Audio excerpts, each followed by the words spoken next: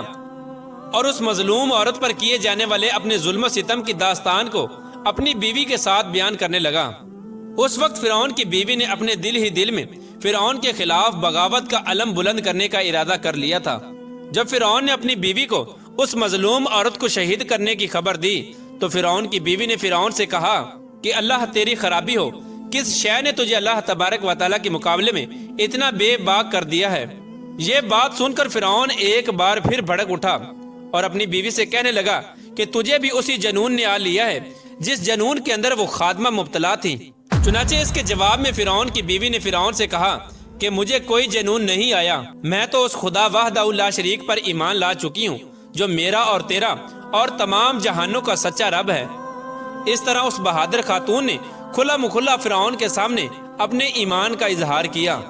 فرعون اپنی بیوی کی یہ بات سن کر حیران و پریشان رہ گیا اور فرعون شروع میں بغیر کسی ظلم و ستم کے اپنی بیوی کو سمجھانے کی کوشش کرنے لگا،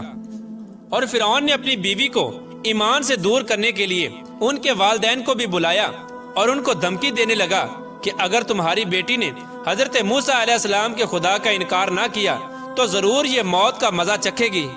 چنانچہ حضرت آسیہ رضی اللہ تعالیٰ عنہ کے والدین نے تنہائی کے اندر حضرت آسیہ رضی اللہ تعالیٰ عنہ کو سمجھانے کی کوشش کی، لیکن حضرت آسیہ رضی اللہ تعالیٰ عنہ کا ایمان چونکہ مضبوط ہو چکا تھا، اسی وجہ سے انہوں نے ان کی بات ماننے سے انکار کر دیا، اور حضرت آسیہ رضی اللہ تعالیٰ عنہ اپنے والدین سے کہنے لگی کہ میں اللہ تبارک و تعالیٰ کی وحدانیت کا انکار نہیں کر سکتی، بے شک وہ سچا رب ہے۔ چنانچہ جب فرعون کا یہ حربہ بھی ناکام ہو گیا تو اس وقت فرعون نے اپنی بیوی کو طرح طرح کی اذیتیں دینے کا فیصلہ کیا تاکہ یہ اپنے ایمان سے دور ہو جائے اور مجھ کو خدا ماننے لگے۔ پیارے دوستو، روایات میں آتا ہے کہ فرعون کے حکم سے حضرت آسیہ رضی اللہ تعالی عنہ کو طرح طرح کی اذیتوں کے اندر مبتلا کر دیا گیا، حتیٰ کہ حضرت آسیہ رضی اللہ تعالی عنہ کے ہاتھوں اور پاؤں میں میخیں لگا کر دھوپ کے اندر سورج کی طرف رخ کر کے لٹا دیا گیا، اور آپ کے سینے کے اوپر چکی کا 12 بھرکم پتھر رکھ دیا گیا تاکہ آپ ہل نہ سکیں۔ لیکن ان تمام تر تکالیف اور مصائب کے باوجود بھی حضرت آسیہ رضی اللہ تعالی عنہ کے ایمان کے اندر ذرہ برابر بھی کمی نہ آئی، بلکہ ان تمام تر تکالیف کے باوجود بھی آپ کے ایمان کے اندر مزید اضافہ ہوتا چلا گیا۔ چنانچہ جب فرعون نے ان تمام تر تکالیف کے بعد اپنی بیوی سے ایمان سے پھرنے کا کہا تو حضرت آسیہ رضی اللہ تعالی عنہ نے بڑا ہی ایمان افروز اور ایمان کو تازہ کر دینے والا جواب دیا، جس سے فرعون کا گھمنڈ خاک میں مل گیا، اور فرعون حضرت آسیہ رضی اللہ تعالی عنہ کے ایمان اور ہمت کے آگے گھٹنے ٹیکنے پر مجبور ہو گیا۔ چنانچہ حضرت آسیہ رضی اللہ تعالی عنہ نے ارشاد فرمایا، اے دشمن خدا اور ظالم انسان، تو میرے وجود پر تو قادر ہو سکتا ہے، لیکن میرا دل اللہ تبارک و تعالیٰ کی پناہ میں ہے۔ اگر تو میرے جسم کے ہر حصے کو بھی کاٹ دے تب بھی میرا عشق اور ایمان اللہ تبارک و تعالیٰ کی بارگاہ میں بڑھتا چلا جائے گا۔ اسی دوران جب حضرت آسیہ رضی اللہ تعالی عنہ پر ظلم و ستم کے پہاڑ گرائے جا رہے تھے، حضرت موسیٰ علیہ السلام وہاں سے گزرے تو حضرت موسیٰ علیہ السلام سے حضرت آسیہ رضی اللہ تعالی عنہ نے پوچھا، کیا میرا رب مجھ سے راضی ہے؟ تو حضرت موسیٰ علیہ السلام نے ارشاد فرمایا، اے آسیہ رضی اللہ تعالی عنہ، آسمان کے فرشتے تیرے انتظار میں ہیں اور اللہ تبارک و تعالیٰ تیرے ایمان اور تیرے کارناموں پر فخر فرماتا ہے۔ آپ اللہ تبارک و تعالیٰ کی بارگاہ میں سوال کریں، آپ کی ہر حاجت پوری کی جائے گی۔ اس وقت حضرت آسیہ رضی اللہ تعالی عنہ نے اللہ تبارک و تعالیٰ کی بارگاہ میں یہ دردناک دعا کی، اے میرے پروردگار، میرے لیے اپنے پاس جنت میں ایک گھر بنا اور مجھے فرعون اور اس کے ظلم سے نجات دے اور مجھے ان ظالموں سے نجات بخش۔ ادھر جب فرعون نے حضرت آسیہ رضی اللہ تعالی عنہ کو ایمان سے دور کرنے کی تمام تر کوششیں کر لیں اور ہر کوشش کے اندر ناکامی کا سامنا کرنا پڑا، تو اس وقت فرعون نے حضرت آسیہ رضی اللہ تعالی عنہ کو شہید کرنے کا فیصلہ کر لیا، اور آخری حربے کے طور پر فرعون نے اپنے کارندوں سے کہا کہ ایک بہت بڑی چٹان لے کر آؤ، اگر یہ چٹان دے کر اپنے ایمان پر قائم رہتی ہے تو یہ چٹان اس پر گرا دینا، اور اگر یہ ایمان سے پھر جاتی ہے تو پھر یہ میری بیوی ہے۔ پیارے دوستو، اس خوفناک منظر کے وقت جہاں ایک طرف زندگی ہے اور دوسری طرف موت کھڑی ہے، تو اس وقت حضرت آسیہ رضی اللہ تعالی عنہا نے آسمان کی طرف نگاہ اٹھا کر دیکھی تو جنت کے اندر اپنا سفید موتیوں والا محل نظر آیا، جس سے آپ کا ایمان مزید بڑھ گیا، اور اسی حالت میں آپ کی روح پرواز کر جاتی ہے،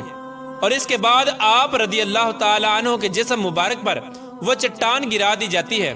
اور وہ چٹان ایسے بدن پر گرتی ہے جس میں روح نہیں ہوتی۔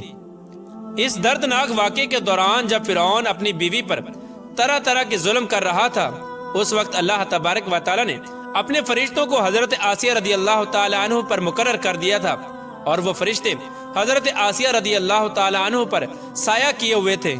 اور ان کو جنت کے اندر اپنا مقام دکھا دیا تھا، جس کی وجہ سے حضرت آسیہ رضی اللہ تعالی عنہ کا ایمان مزید مضبوط ہو گیا، اور فرعون کی تمام مصیبتوں کو آپ بھول گئی۔ اس طرح حضرت آسیہ رضی اللہ تعالی عنہ نے دنیا کی تمام تر تکالیف اور مصیبتوں کو برداشت کیا، لیکن اللہ تبارک و تعالی کی وحدانیت کو نہیں چھوڑا،